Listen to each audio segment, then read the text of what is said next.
In the sea of true crime series that have hit streaming services so far in 2022, Blackbird is a different kind of animal.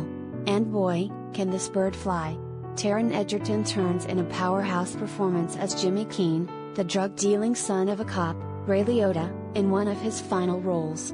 In exchange for release from his 10-year prison sentence, Keene takes a deal from the FBI to infiltrate a maximum security prison for mentally unstable inmates in order to help the feds nail down a suspected serial killer.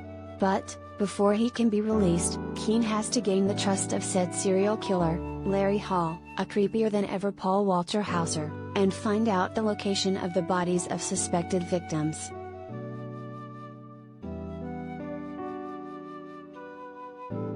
Collider video of the day.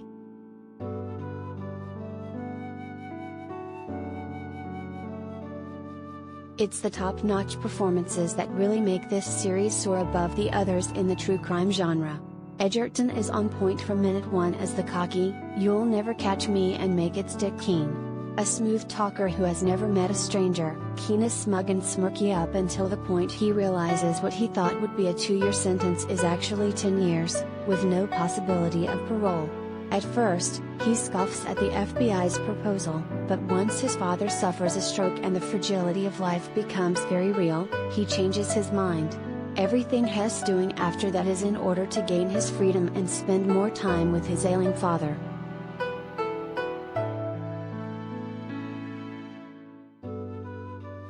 Liotta is steely as ever, a hard-nosed ex-cop who feels that Hess failed his son. Every scene Hess in is powerful. You feel his emotion and his love for Jimmy, even if he tries to hide his fears behind a tough exterior. After his stroke, Liotta hits the stammering tone and frustration that comes along with a debilitating incident in a heartbreaking way. This performance shows why Liotta was an acting legend, and will be remembered as such for many years to come. There's one moment in episode 5 that's just a few seconds, with Liotta sitting outside the prison where he knows his son is incarcerated, but he can't visit him, or even talk on the phone. Not a word is said, but Liotta expresses so much with his eyes. It's one of the show's truly memorable moments, even though it lasts less than a minute.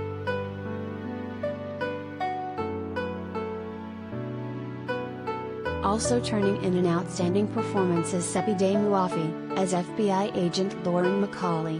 She's the only woman in the series not completely charmed by Keene, and at the same time, she's the driving force that's keeping him safe.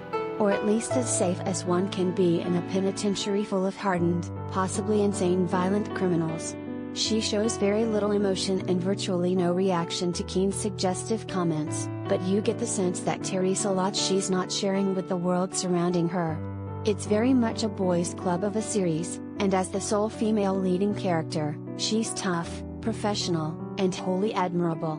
McCauley works alongside police detective Brian Miller, Greg Kinnear, who's trying to get Hall for the murder of 15-year-old Jessica Roach in Indiana.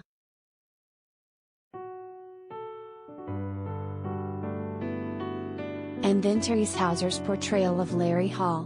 While Hall has a very soft, seemingly fragile voice, the things he says are so despicable and stomach-turning that you regret ever chuckling at anything Hess said, no matter how funny it may sound in that distinctive high-pitched voice.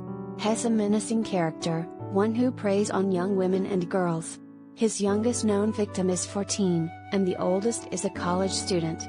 But Hess also a serial confessor, confessing to murders he couldn't have committed and then being exonerated. That's why Keene's mission is so vital. Hall has an appeal coming up, and it's likely he could be released to commit more heinous crimes in the future.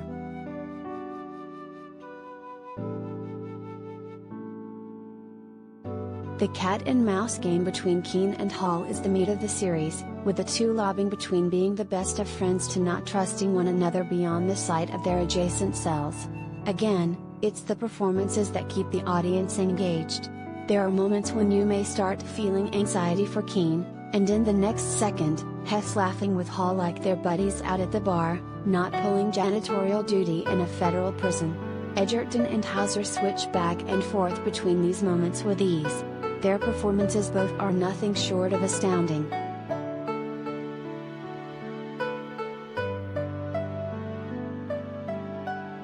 In In addition to Keene's official secret mission, Heth's got to keep himself alive in this prison, with a crooked guard and mafia figures also gunning for him. They know he was a drug dealer, so of course, they try to make a profit off that from the inside. These moments also lead to plenty of heart-pounding moments that make you wonder if Keene is going to make it out of this, after all. Again, Egerton walks the fine line between bravado and being scared to death at the same time. In quiet moments with no dialogue, his face shows the struggle and the fears going on inside this cocky man.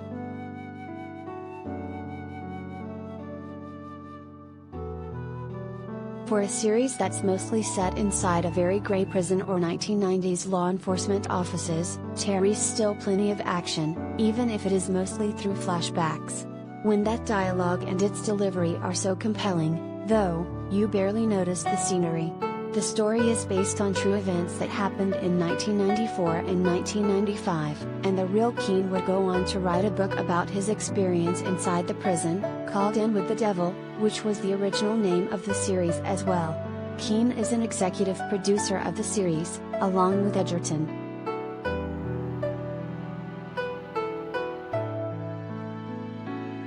With standout true crime series like Under the Banner of Heaven, The Dropout, and The Staircase already making waves this year, you might think you'll get burned out on the genre, but Blackbird offers something completely different.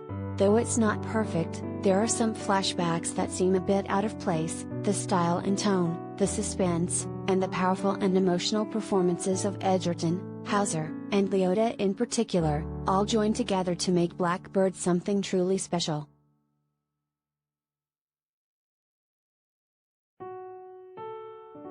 Rating, A.